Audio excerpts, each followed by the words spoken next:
Bonsoir à tous, bienvenue au 20h sur Canal 2 International. Voici les titres de l'actualité. L'enlèvement ce samedi matin de Monseigneur Georges Nkwo, évêque du diocèse de Kumbo dans le nord-ouest, n'aura duré qu'un laps de temps.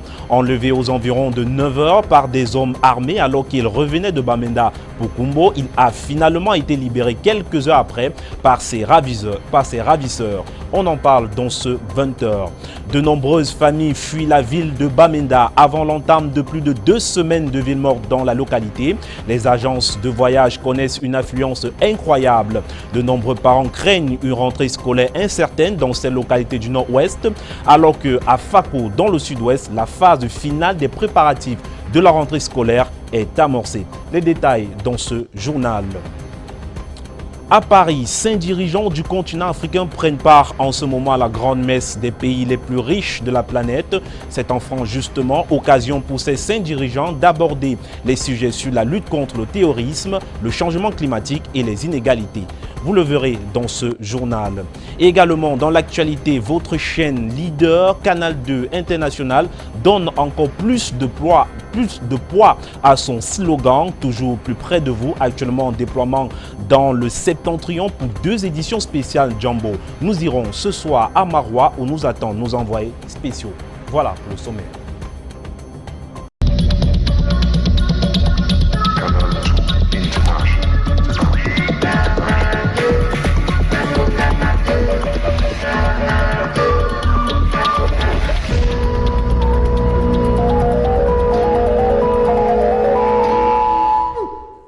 Bienvenue à toutes.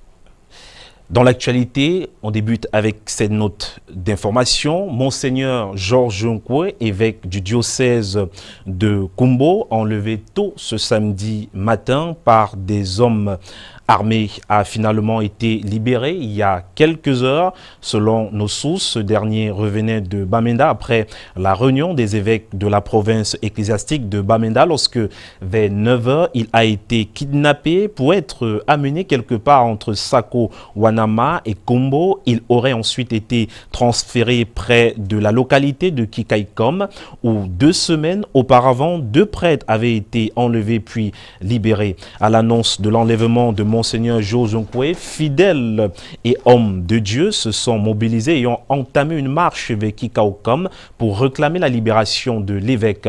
En cours de route dans la zone de Niaro, le groupe a fait demi-tour après avoir appris la libération de l'évêque. C'est à bord d'une moto que Monseigneur a rejoint les siens. Mais les raisons de son enlèvement restent encore inconnues, même si certaines indiscrétions nous font savoir que cet enlèvement serait lié à son homélie qui invitait les uns et les autres à déposer les armes et appelait à un retour effectif des classes à Kumbo. Et dans l'actualité, un sentiment de frayeur habite les populations de la ville de Bamenda dans le nord-ouest, quelques jours avant l'entame de plus de 2 semaines de ville morte. Déjà, les agences de voyage sont prises d'assaut par les habitants qui ambitionnent de quitter la localité. Ici, la rentrée scolaire 2019-2020 pour certaines personnes semble incertaine. Charles Robert Etok et Annie Collins. Comme une fourmilière, ça grouille de monde. Nous sommes à la gare routière de Bamenda, dans le nord-ouest, à quelques jours de l'entame de plus de 2 semaines de ville morte. Étudiants, élèves et parents, munis des provisions et matériels de couchage, se pressent de quitter la ville. Les agences sont saturées, mototaxis, taxis et véhicules personnels sont mis à contribution. Ici, l'important est de partir avant le 26 août 2019. Mon épouse réside à Tchang. C'est pourquoi j'ai décidé d'envoyer les enfants là-bas. Parce que j'ai suivi qu'il n'y aura pas école ici à Bamenda. J'ai donc décidé d'aller voir là-bas. Les choses commencent à être très incertaines. Ainsi, je devrais chercher un endroit où fréquenter. Je ne suis pas sûr mais je vais d'abord aller à Bafoussam. Une fois là-bas, je verrai.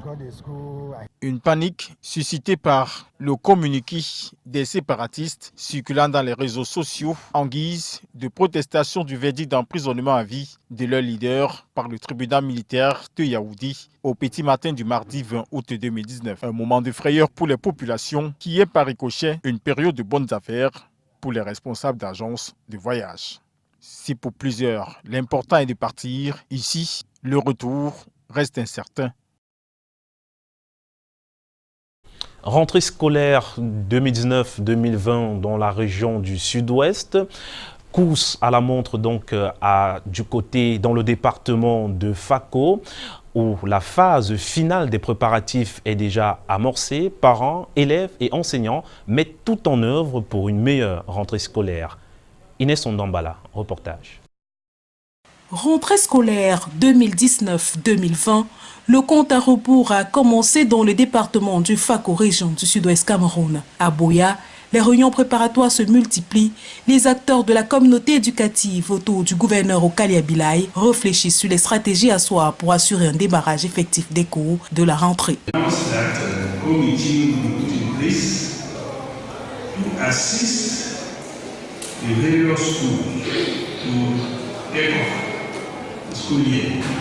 À Limbé, dans les marchés, c'est la grande effervescence. L'heure est au dernier réglage. Pas un pas sans apercevoir des librairies mobiles gérées par des vendeurs à la sauvette.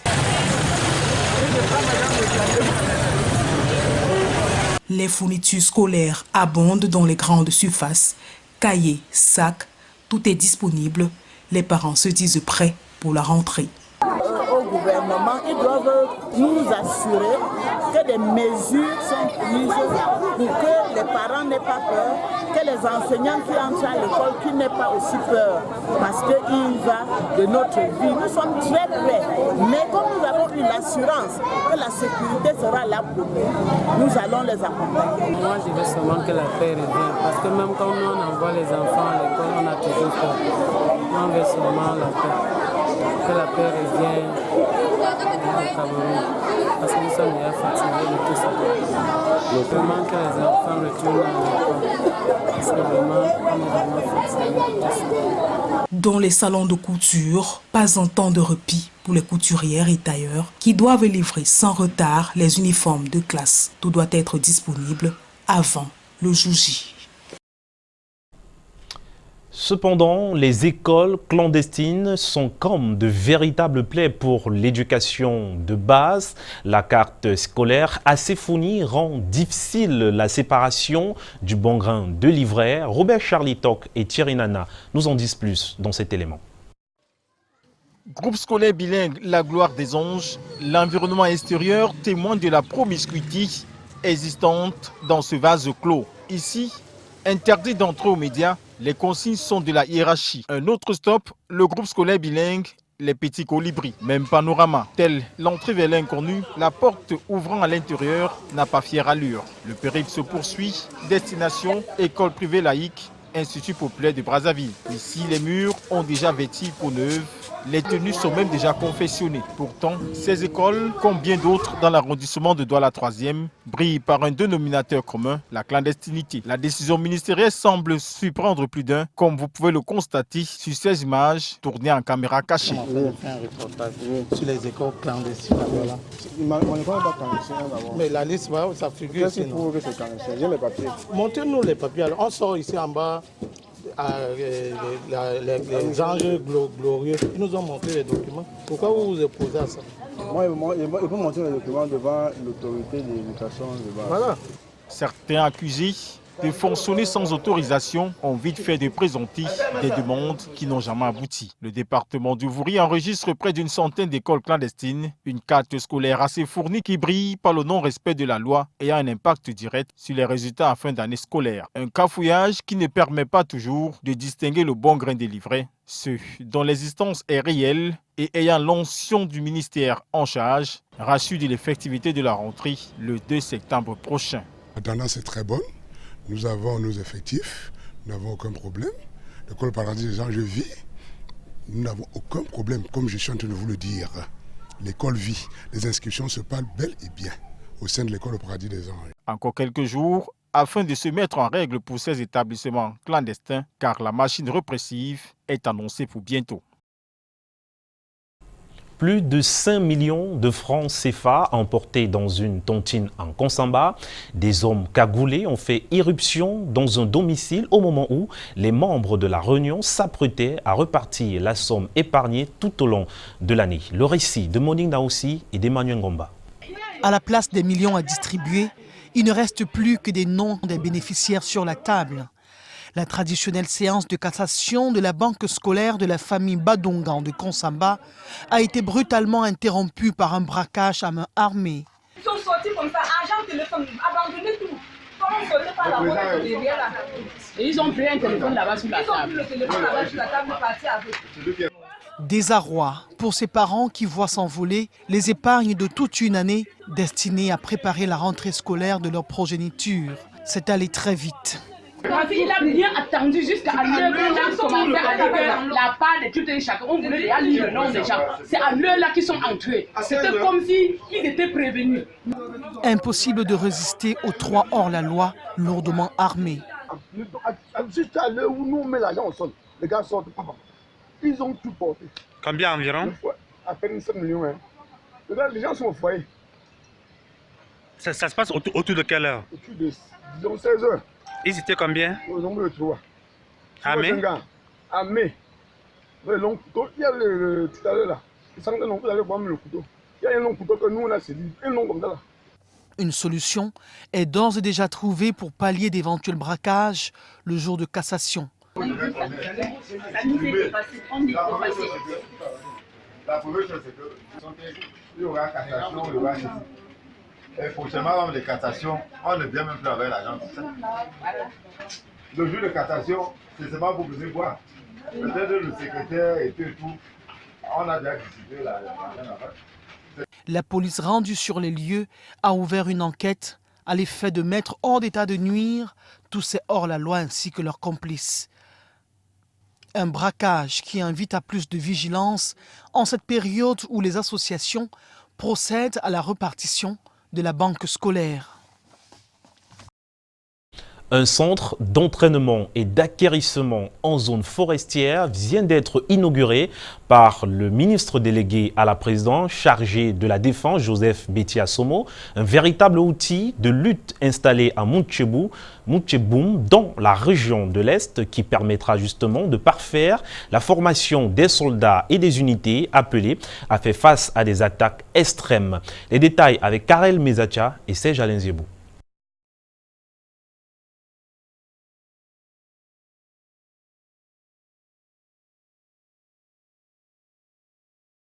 Tout autre chose dans ce journal, toutes nos excuses pour cet élément. Rendons-nous tout de suite du côté de Marois pour rejoindre nos envoyés spéciaux, Lille Piedjou et bien sûr toute l'équipe technique qui l'accompagne.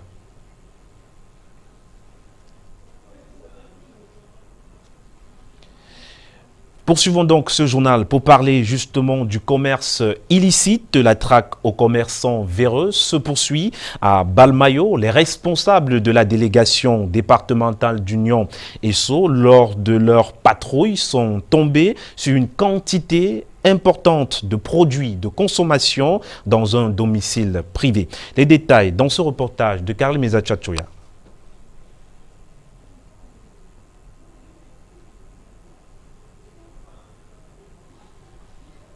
Toutes nos excuses une fois de plus pour cet élément. Rendons-nous dans la ville de Garoua à présent.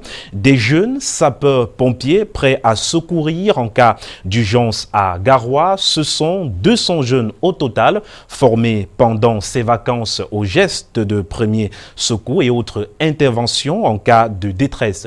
Mireille Flore Defofoso et Aïssa Toubouba.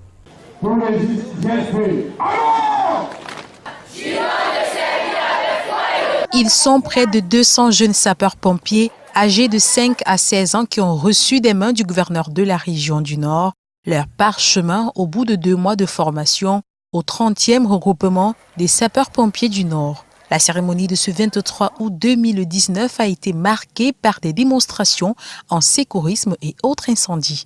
Lors de mon séjour au camp sapeurs-pompiers. J'ai appris comment le secourisme, comment le définir, qu'est-ce qu'un secouriste, comment définir la respiration. J'ai aussi appris comment réagir devant une victime qui souffre d'un arrêt cardio-respiratoire. Former les jeunes dans ces différents domaines, un cheval de bataille du Corps national des sapeurs-pompiers du Nord, une formation aux objectifs bien définis. Les jeunes d'ailleurs, pour acquérir des notions élémentaires de secourisme et surtout aussi de valoriser l'esprit de sauvegarde non seulement des vies humaines, mais aussi de la patrie. Ces jeunes soldats du feu pourront non seulement intervenir en cas d'incendie, mais également en cas d'urgence. Des lits et du matériel de travail, l'hôpital Akintini de Douala accentue sa lutte pour une meilleure prise en charge des accidentés. Le matériel reçu vient à point nommé pour les responsables de ce centre de santé. Charles Robé-Tok et William Nebou. 120 cartons de matériel divers concernant toutes les spécialités des lits et autres, une armada d'outils qui permettra à l'hôpital Akintini de poursuivre sa politique de prise en charge des indigents, des accidentés de la voie publique et surtout d'assistance obligatoire pour les patients nécessiteux. Sa constitution nous permet de régler un problème pratique. Nous sommes en train d'élargir le nombre de lits mis à disposition à la maternité. Et nous recevons tout de suite 10 lits. Et c'était ce dont nous avons besoin. L'apport de l'association de lutte contre la toxicomanie et les maladies mentales contribue à combler le manque toujours existant en équipement. Il y a manque dans nos formations hospitalières, dans toutes nos formations hospitalières. Et je crois que le directeur de l'hôpital, à l'occasion de ce don, l'a confirmé lui-même. Et partout ailleurs, partout où nous sommes passés, ça a été la même constatation. Il y a pénurie, il y a insuffisance d'équipement. Avec beaucoup de petites contributions réunies, on peut arriver à faire quelque chose de très important. Pour atteindre aisément ces objectifs de subvenir aux besoins des malades, l'apport de chacun est important car les besoins sont immenses. Les besoins sont immenses et les attentes des populations de plus en plus précises et exigeante. Pour y répondre, chacun de nous devra mettre la main à la pâte. Maire des formations hospitalières au Cameroun, l'hôpital Akintini reste les bras ouverts. Revenons sur cette actualité du côté de Moutchéboum, où justement, c'est dans la région de l'Est, précisons ainsi. Il faut dire que là-bas, un centre d'entraînement et d'acquérissement vient d'être inauguré par le ministre délégué à la présidence chargé de la Défense, Joseph Betty Assomo. Les détails avec Karel Mezachachoya et Serge Alenziebou. C'est sous une pluie battante que le ministre délégué à la présidence chargé de la Défense inaugure le centre d'entraînement et d'aguerrissement en zone forestière de Moutchéboum. Situé dans l'arrondissement de Doumé, dans le Haut-Nord région de l'Est, cet outil de travail va parfaire la formation initiale du soldat et préparer les unités à faire face aux situations extrêmes. L'océan présente toutes les caractéristiques opérationnelles recherchées ici, à savoir une forêt dense avec des zones d'accès difficiles, des coupures, la mangrove et des aires propices pour le bivouac. Il est bâti sur un site de 123 hectares, gracieusement mis à disposition par les communautés locales qui disent toute leur reconnaissance face à cette marque d'attention.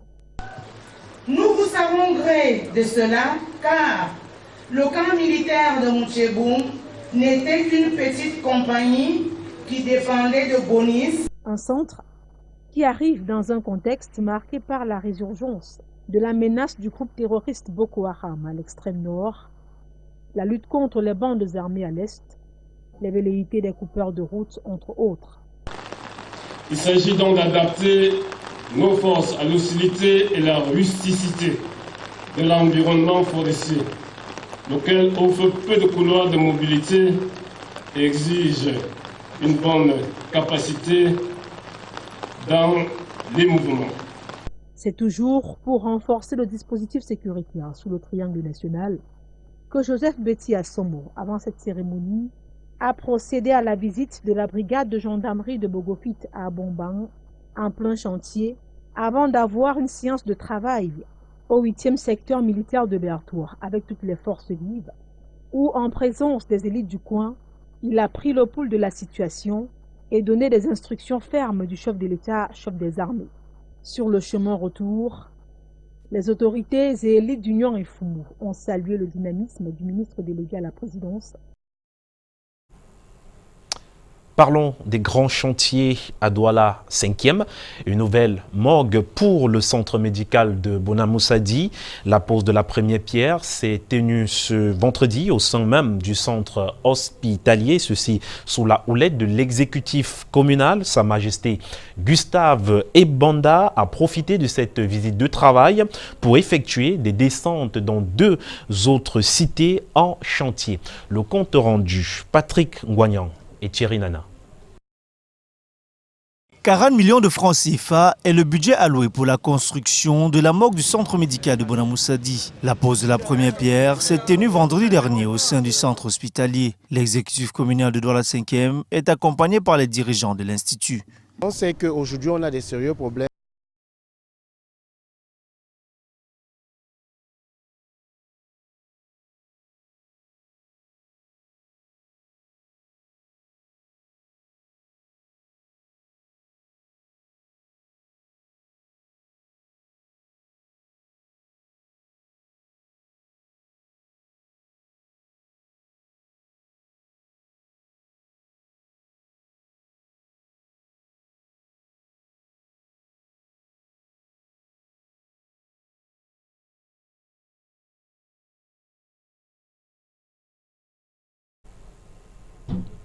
Toutes nos excuses pour cet élément.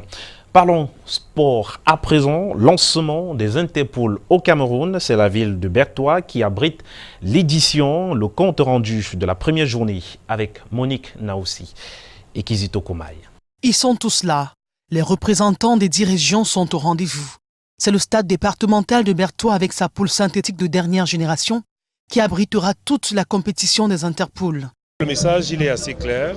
C'est de nous offrir un très beau spectacle parce que, avant tout, le football est un jeu, c'est un sport, mais que les enfants prennent du plaisir, n'est-ce pas, en jouant. C'est d'abord ça. Nous parlons ici du football amateur, donc nous ne sommes pas encore au niveau professionnel, mais justement, ils sont à la limite entre l'amateur et le professionnel. Pour le match d'ouverture, c'est le Littoral contre le Sud qui ont ouvert la compétition avec Olympique de Biwanbane contre AS Dibamba. Pendant 90 minutes de jeu, les 2 sélections se sont montrées déterminées à prendre les 3 premiers points du tournoi. AS Dibamba, habillé en jaune, domine entièrement les rouges-verts de Biwanbane. Et à la fin du match, AS Dibamba remporte 2-0.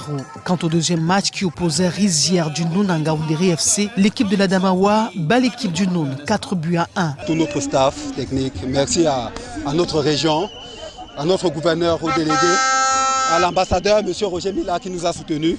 Je vais dire, cette victoire, c'est le fruit des efforts consentis de toute notre région. Le premier match, il est passé, il est dans notre dos maintenant. Nous nous projetons vers le prochain match qui est à mardi. On a pêché sur la concentration car dès le début de la deuxième période, ils nous ont pris de vitesse, donc je dirais que c'est la concentration. La persévérance dans le travail, le respect des consignes, la discipline. C'est à ça que nous pouvons résumer cette belle victoire. La cérémonie protocolaire a été présidée par le gouverneur de la région de l'Est, Grégoire Mvondo, et son état-major. Pour cette première journée donc, AS Dibamba totalise 3 points, Ngaoundéré FC 3 points. À l'étranger, 5 dirigeants du continent africain prennent part en ce moment à la grande messe des pays les plus riches de la planète. En France, occasion pour ces 5 dirigeants d'aborder les sujets sur la lutte contre le terrorisme, le changement climatique et les inégalités, entre autres avec leurs homologues occidentaux. Eric Golf, notre correspondant depuis la France. Le sommet du G7 présidé par la France qui s'est ouvert ici à Biarritz a pour thème général la lutte contre les inégalités. Sujet qui concerne l'Afrique au premier plan. C'est pourquoi Emmanuel Macron, président de la République française, a convié 5 pays africains à ce sommet. Les dirigeants de l'Égypte, de l'Afrique du Sud, du Rwanda, du Sénégal, du Burkina Faso prennent part à ce sommet qui regroupe les pays les plus riches de la planète.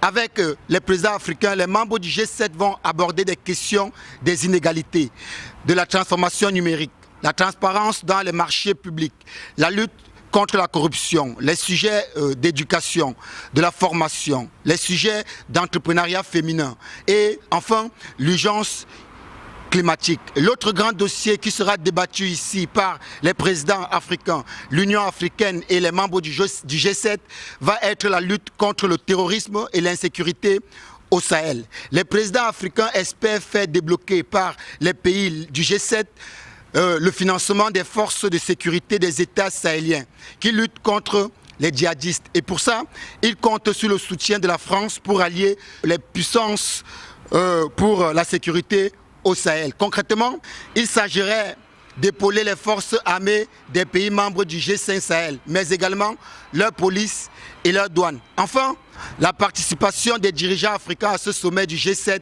est l'occasion d'obtenir des rencontres bilatérales et de faire passer certains messages auprès des présidents des plus grandes puissances économiques de la planète. Erigolf Kouachou depuis Biarritz pour Canal 2 International.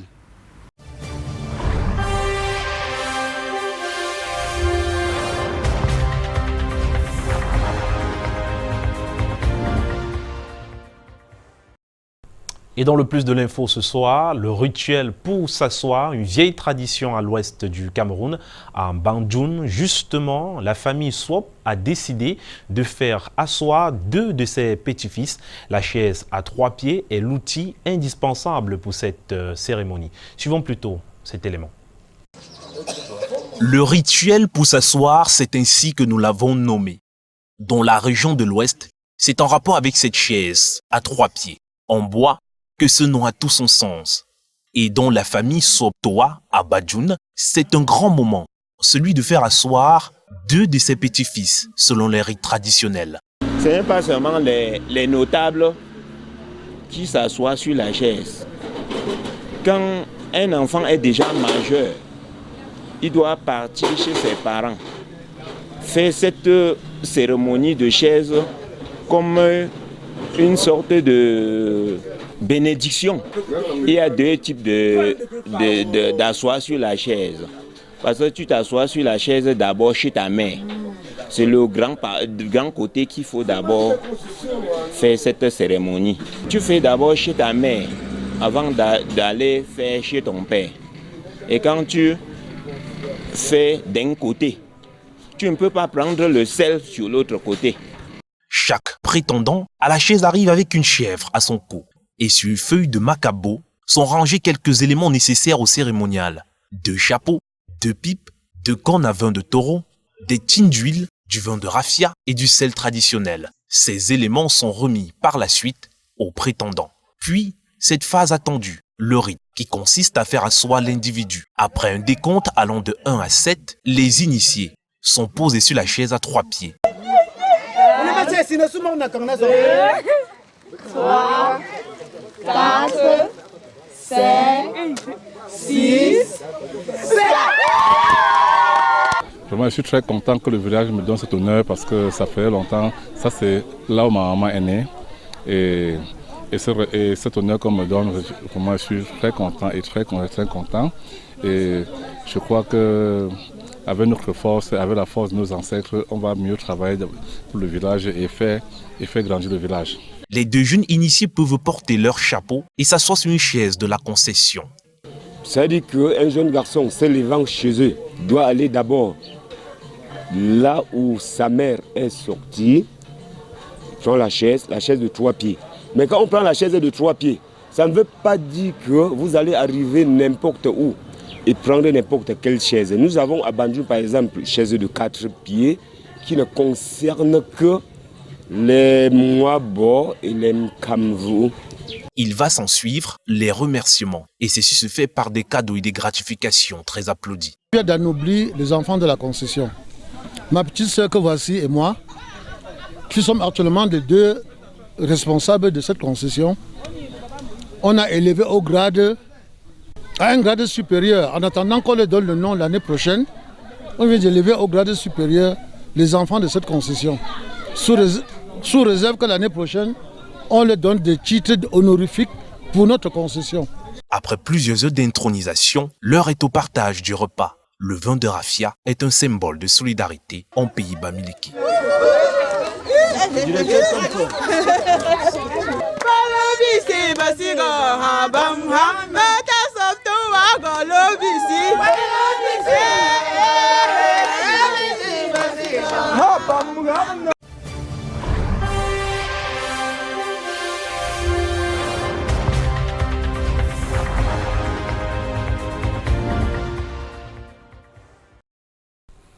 Et c'est la fin du 20h sur Canal 2 International. Merci à tous de nous avoir regardés ce soir.